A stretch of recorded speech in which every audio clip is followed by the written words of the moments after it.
Olha aí, galerinha do grupo EVM Pescaria de Amigos. Açude Castanhão.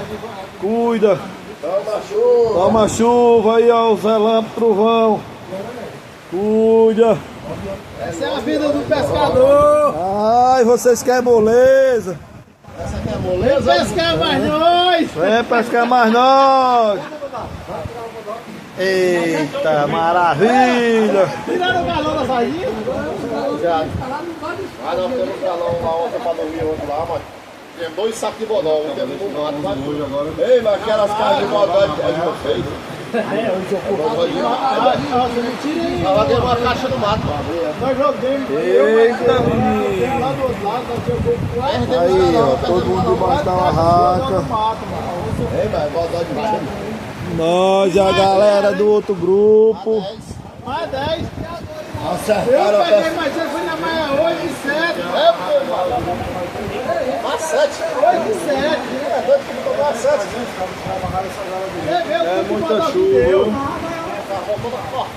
Quando eu vi o bodó ali de manhã, eu me lembrei deles dois. E que dia é hoje do mês? Hoje é 6.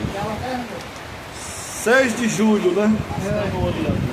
De 2024. Grava aí que é pra nós ver. Cuida. Que vem a data pra nós se ligar. Aí, galerinha.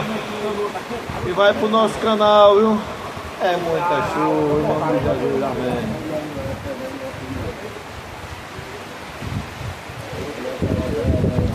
Só que nós estávamos lá do outro lado, lá na vila, viu? Nós estávamos lá do outro lado, lá na vila, não sabe assim. Ei, Elias, olha pra cá. Naquelas casas do outro lado. Lá no Marcão. Lá na parede. Lá perto da parede, lá perto da parede. Bora, Marquinhos. Olha aí, menino, é relâmpago. O galão da mata de novo. Será que... Olha os trovões aí, olha. Ei, o menino já dormiu lá.